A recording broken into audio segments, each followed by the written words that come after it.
Hello नमस्कार अस्सलाम वालेकुम। कैसे हैं आप लोग दोस्तों? मैं अशरफ स्वागत करता हूं आपके इस यूट्यूब से चैनल हर पल पढ़ो में।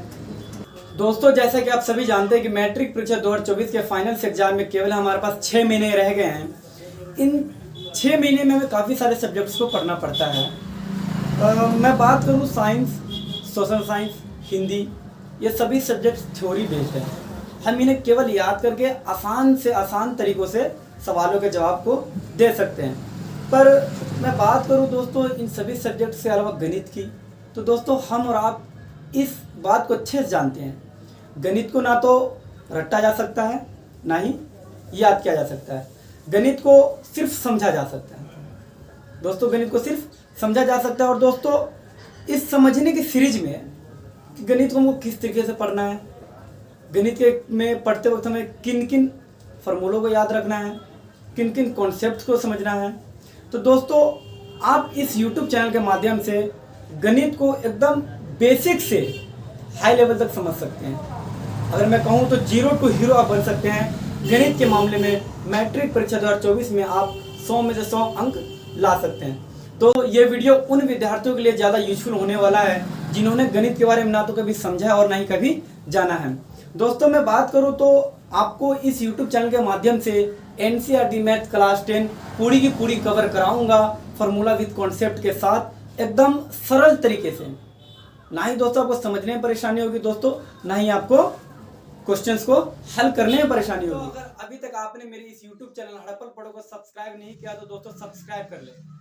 सब्सक्राइब करने के दोस्तों आपके ये फायदे हैं कि मैं जब भी कोई वीडियो अपलोड करूँ तो सबसे पहले उसका नोटिफिकेशन आप तक पहुंचे और आप उस वीडियो को देखकर और मैथ को ज्यादा से ज्यादा। दोस्तों हम सभी बातों को साइड में रखते हुए हम चलते सीधे बोर्ड की तरफ। दोस्तों जैसा कि आपको नजर बोर्ड की तरफ जा रहा होगा तो आप देख रहे हैं बोर्ड पे क्लास 10 अध्याय 1 वास्तविक संख्या का इंट्रोडक्शन हम आज जानेंगे। दोस्तों किसी भी चैप्टर के लिए इंट्रोडक्शन वैसे काम करती है जैसे छत के लिए कोई पिलर काम कर रहा हो। दोस्तों हम इंट्रोडक्शन को समझकर उस चैप्टर के 90% क्वेश्चन को दोस्तों हल करना सीख जाते हैं। आज की इस वीडियो में मैं आपको वास्तविक संख्याएं का इंट्रोडक्शन पढ़ाऊंगा। इसमें हम जानेंगे, इस इंट्रोडक्शन में हम ये जानेंगे कि संख्या कितने प्रकार की होती है, संख्या कौन कौन सी होती है। वास्तविक संख्या को पढ़ने से पहले दोस्तों हमें कुछ मुख्य संख्याओं को पढ़ना जरूरी है। दोस्तों वास्तविक संख्या को समझने से पहले दोस्तों हमें कुछ महत्वपूर्ण संख्या को समझना जरूरी है दोस्तों, जिनमें से पहला संख्या आता है दोस्तों हमारा पूर्ण संख्या।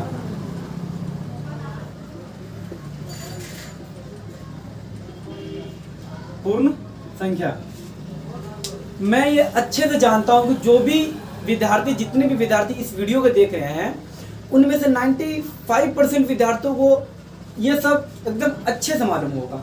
पर दोस्तों मैं ये वीडियो उन विद्यार्थियों के लिए बनाया हूँ जो अभी तक ना तो कभी गणित से उनका वास्ता पड़ा है, ना कभी गणित को पढ़े हैं, ना कभी गणित को समझे हैं। दोस्तों अगर आपको आता है तो अच्छा है, जिनको नहीं आता दोस्तों वो इन वीडियो को देखें। और दोस्तों मैं तो यही कहूँगा अंत तक वीडियो जरूर देखें। दोस्तों आपको इस वीडियो में कुछ ना कुछ जरूर अलग देखने को मिलेगा। तो दोस्तों हम बात कर रहे हैं पूर्ण संख्या। तो दोस्तों पूर्ण संख्या होता क्या है? जो सिंपल सी भाषा में, ज्यादा बड़ा हमको नहीं पढ़ना डेफिनेशन, शॉर्ट डेफिनेशन पढ़ना है, जो 0 से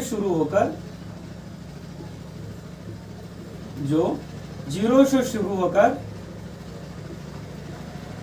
अनंत तक जाता हो, अनंत तक जाता है, पूर्ण संख्या कहते हैं। बात करें इसी एग्जाम्पल की तो आप डेफिनेशन में ही समझ गए, हमको शुरू कहां से करना है दोस्तों? 0 से शुरू करना है। अब 0 से शुरू करके दोस्तों अनंत तक जाना है। दोस्तों अनंत का मतलब क्या होता है कि जहां तक हम संख्याओं को ज्ञात नहीं कर सकते हैं। अगर हमारा मन कर रहा है कि हम इसको 10 लाख तक ले जाए, 10 लाख तक ले जा सकते हैं। 1 करोड़ तक ले जाए, 1 करोड़ तक ले जा सकते हैं। दोस्तों अगर इसकी एग्जाम्पल की बात करें 0, 1, 2, 3, 4, 5 डॉट डॉट डॉट अनंत, जहां तक दोस्तों आप ले जाने की इच्छा है दोस्तों वहां तक आप ले जा सकते हैं। अब हम बात करते हैं अपने अगले नंबर्स की। तो दोस्तों अगला नंबर दोस्तों हमारा क्या होता है दोस्तों? वो होता है प्राकृत संख्या।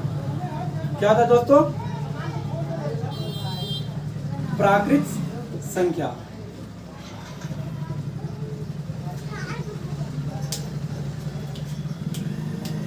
वैसा संख्या,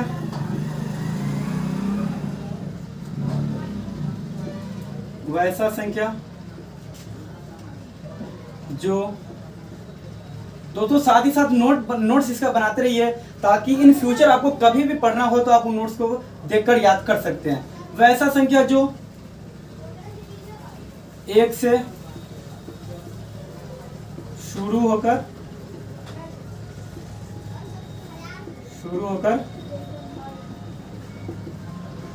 अनंत तक जाए। दोस्तों जैसा कि आप डेफिनेशन में देख रहे हैं, शुरू को कहां से करना है, 1 से 2 3 4 5 6 डॉट डॉट डॉट अनंत। दोस्तों अब इनमें समझने वाली बात कौन सा है, तो दोस्तों मैं आपको साथ ही साथ समझाता चलूं कि अभी तक हमने 2 संख्याओं को पढ़ा है।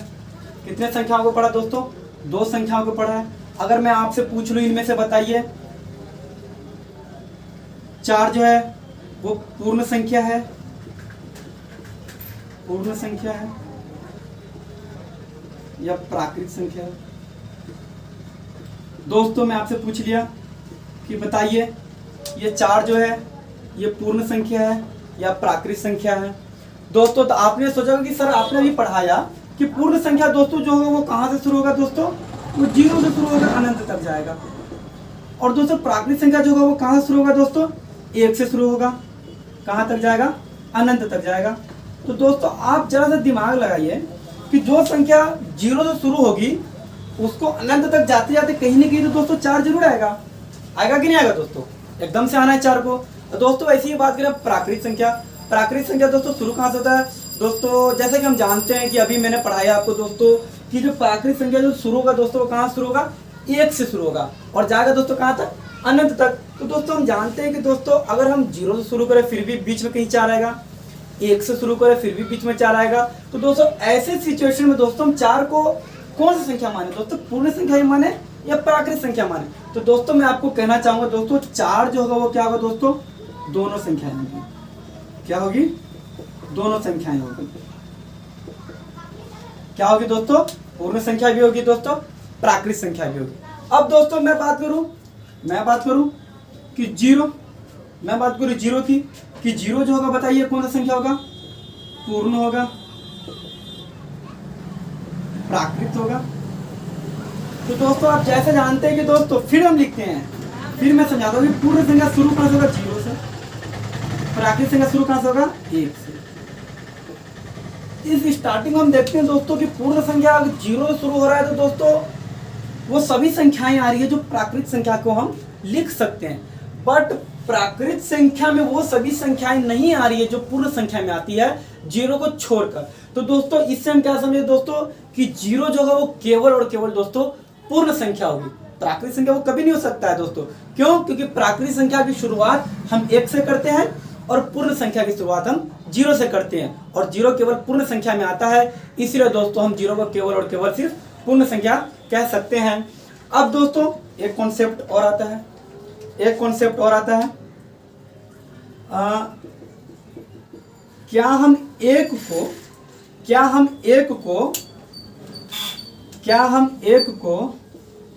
पूर्ण संख्या कह सकते हैं? क्या हम एक को पूर्ण संख्या कह सकते हैं? जरूर कह सकते हैं पूर्ण संख्या, क्योंकि पूर्ण संख्या में भी 0 शुरू होकर बीच में 1 आएगा और प्राकृत संख्या की शुरुआत कहां से होती है दोस्तों, 1 से होती है। इसलिए एक को हम क्या कह सकते हैं दोस्तों, पूर्ण संख्या भी कह सकते हैं और प्राकृत संख्या भी कह सकते हैं।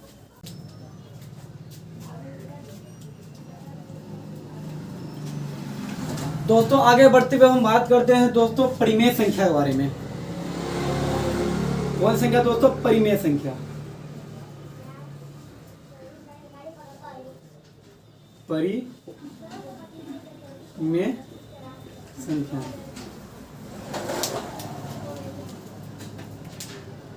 वैसा संख्या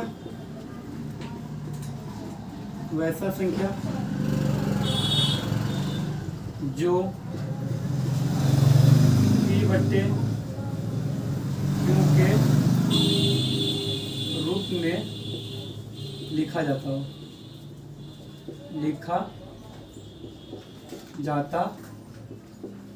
हो उसे दोस्तों कौन सी संख्या बोलते हैं दोस्तों? परिमेय संख्या बोलते हैं। अब दोस्तों यहाँ पर समझने वाली बात है दोस्तों, ये पी बटा क्यू होता क्या है? तो दोस्तों मैं आपको बता दूं दोस्तों, ये पी बटा क्यू का अर्थ होता है दोस्तों अंश और हर। यानी हम कह सकते हैं कि इस परिमेय संख्याओं को दोस्तों हम भिन्न संख्या भी कह सकते हैं। क्या कह सकते हैं दोस्तों? भिन्न संख्या भी कह सकते हैं।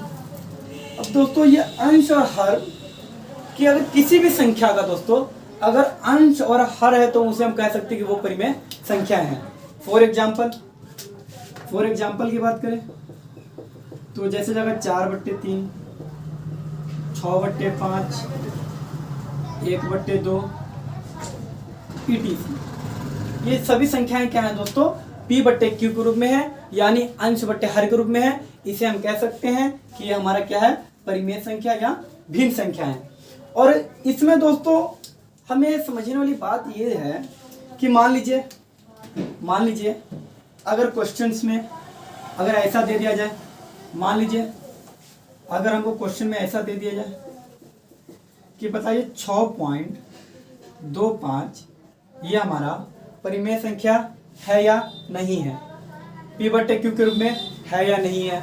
अंश बट्टे हर के रूप में है या नहीं है? तो दोस्तों अगर आप ये जानते हैं तो दोस्तों इसका उत्तर जल्द से जल्द कमेंट बॉक्स में टाइप करके सेंड कर दीजिए। तो दोस्तों मैं आपको बताता हूँ कि दोस्तों इसका सॉल्यूशन हम जानते हैं कि दोस्तों कि हम देख रहे हैं कि यहाँ पर क्या है दोस्तों, कि यहाँ पर दशमलव लगा हुआ है। दशमलव को उड़ाना हम अच्छे जानते हैं कि यहाँ से अगर दशमलव उड़ाए तो दशमलव के जगह पर नीचे दोस्तों बट्टे गिर जाएगा 1, बचा 2 0 तो 2 0। अब दोस्तों हम देख सकते हैं एकदम देख सकते हैं कि ये हमारा पी हो गया, ये हमारा क्यू हो गया, ये अंश हो गया, ये हर हो गया। जब ये अंश और हर हो गया, पी और क्यू हो गया, तो दोस्तों ये हमारा कौन सा संख्या बन गया? परिमेय संख्या बन गया। दोस्तों इससे हम क्या समझे दोस्तों कि दशमलव वाले संख्या को भी हम क्या कह सकते हैं दोस्तों? परिमेय संख्या कह सकते हैं। और साथ ही साथ मैं आपसे एक और बात पूछ लूं कि ये बताइए 4 परिमेय संख्या है या नहीं है? 4 परिमेय संख्या है या नहीं है? अब दोस्तों आप दिमाग में सोच रहे होंगे कि 4 जो है पी बट्टे क्यू के रूप में नहीं है दशमलव के रूप में है, तो सर इसका जवाब हम कैसे दें? तो दोस्तों मैं बताना चाहता हूं आपको कि किसी भी संख्या के पीछे, किसी भी संख्या के नीचे 1 हो, 1 लाख हो, 1000 हो, 1 करोड़ हो, 1 संख हो, कुछ भी हो, उसके बट्टे में हम दोस्तों क्या लगा सकते हैं दोस्तों? बट्टे हम 1 लगा सकते हैं। लगा सकते कि नहीं लगा सकते हैं? लगा सकते हैं ना? हाँ लगा सकते हैं दोस्तों। तो हम 4 के बट्टे में 1 लगा सकते हैं। 1 लगा दे दोस्तों, हमारे क्या बन गया? P बन गया, Q बन गया दोस्तों। क्या बन गया दोस्तों? P बन गया, Q बन गया। जब ये P और Q के रूप में आ गया दोस्तों परिमेय संख्या है कि नहीं? समझ में आया दोस्तों? एकदम समझ में आ गया। मैं आशा करता हूं कि मैं जो समझा रहा हूं दोस्तों वो आपको 100% समझ में आया दोस्तों। अब हम चलते हैं अगले संख्या की तरफ। अगला संख्या जो दोस्तों हमारा वो क्या है दोस्तों? अपरिमेय संख्या। अपरिमेय संख्या दोस्तों ये कौन सा क्या होता है दोस्तों? ये परिमेय संख्या ठीक अपोजिट होता है, एकदम उल्टा होता है। वैसा संख्या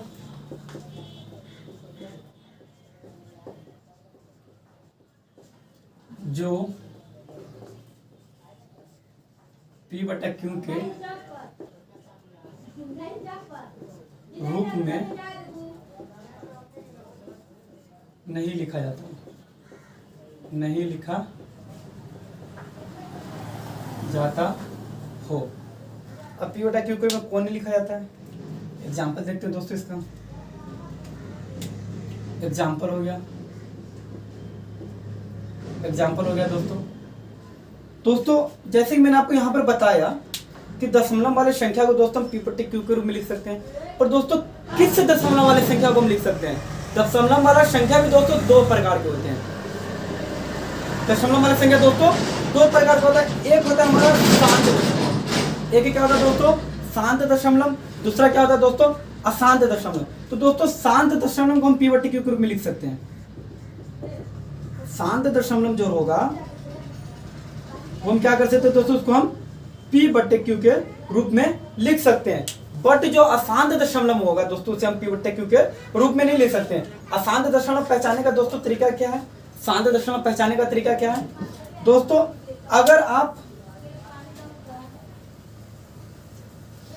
अगर आप किसी भी दशमलव के बाद जैसे 6.25 रुक क्या हुआ है शांत दशमलव में 6.25555555 ये चल रहा है दोस्तों हमारा क्या है अशांत दशमलव में। तो दोस्तों इसको हम हल करके p बटे q के रूप में लिख सकते हैं, पर इसे हम हल करके p बटे q के रूप में नहीं लिख सकते हैं। तो दोस्तों ऐसे संख्या को हम क्या बोलते हैं अपरिमेय,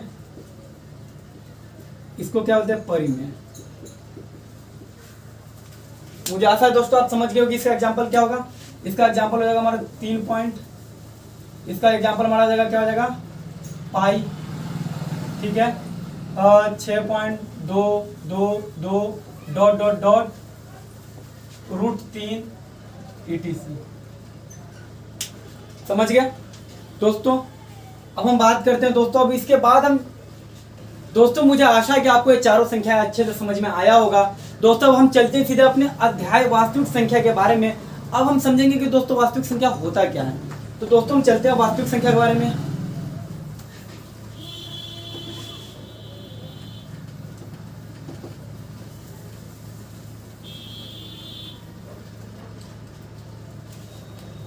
दोस्तों हम चलते सीधे जानते हैं वास्तविक संख्या के बारे में। वास्तविक संख्या, वास्तविक संख्याएं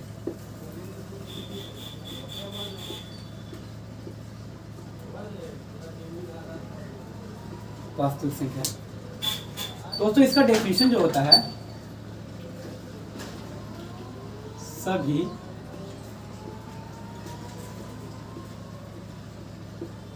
परिमेय और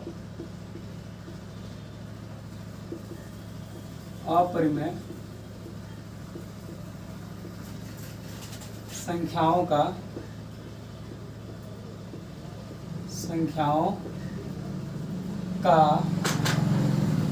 समुचित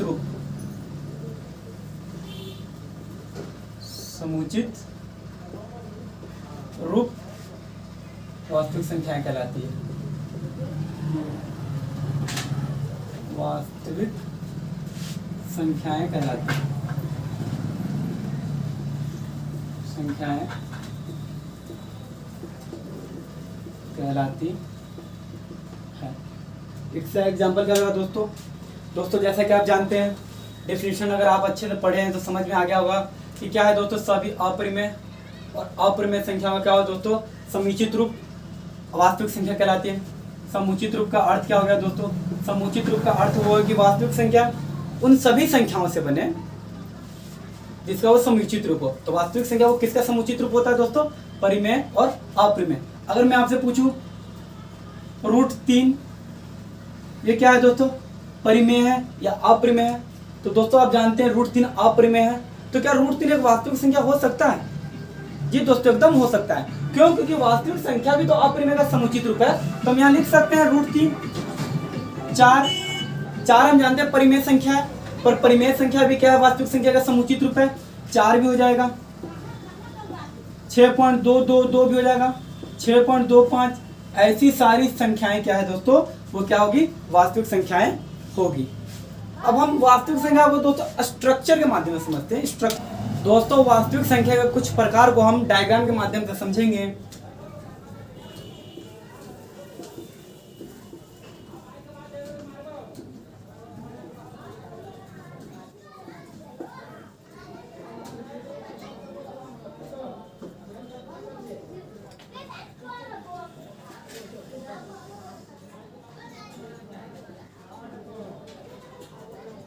दोस्तों अगर आपने अभी तक पूरा वीडियो देखा होगा तो दोस्तों आपको मालूम होगा कि दोस्तों वास्तविक संख्याएं कितने प्रकार है।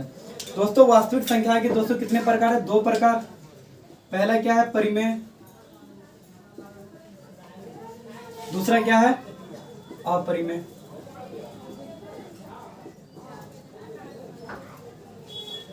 परिमेय के भी कुछ प्रकार होते हैं। परिमेय का क्या होता है दोस्तों? भिन्न। दूसरा क्या होता है? पूर्णांक। पूर्णांक के भी दोस्तों कुछ प्रकार होते हैं। पूर्णांक 3 प्रकार के होते हैं। ऋणात्मक पूर्णांक, ऋणात्मक पूर्णांक,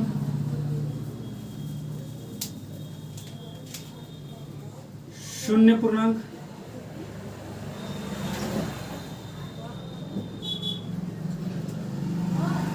धनात्मक पूर्णांक। क्या होते दोस्तों? 3 प्रकार, ऋणात्मक पूर्णांक, शून्य पूर्णांक, धनात्मक पूर्णांक। अब दोस्तों ऋणात्मक पूर्णांक क्या होता है, शून्य पूर्णांक क्या होता है, धनात्मक पूर्णांक क्या होता है? दोस्तों इसको हम समझते हैं संख्या रेखा के हिसाब से, संख्या रेखा के माध्यम से, संख्या रेखा के माध्यम से समझते हैं दोस्तों। ये एक रेखा है, ये इसका मैक्सिमम है, ये मैक्सिमम है, ये मिड पॉइंट है। मिड पॉइंट पे हमेशा दोस्तों 0 रहता है। इस साइड दोस्तों क्या होता है? माइनस का संख्या रहते हैं, 2, माइनस का 3, माइनस का 4, माइनस का 5। दाएं साइड प्लस का रहता है पॉजिटिव नंबर, 1, 2, 3, 4, 5। इसको दोस्तों हम क्या बोलते हैं? संख्या रेखा बोलते हैं।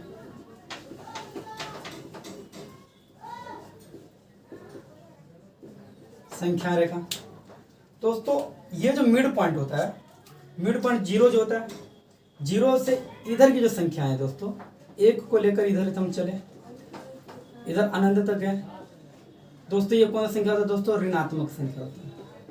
क्या होती है दोस्तों? ऋणात्मक संख्या या ऋणात्मक पूर्णांक।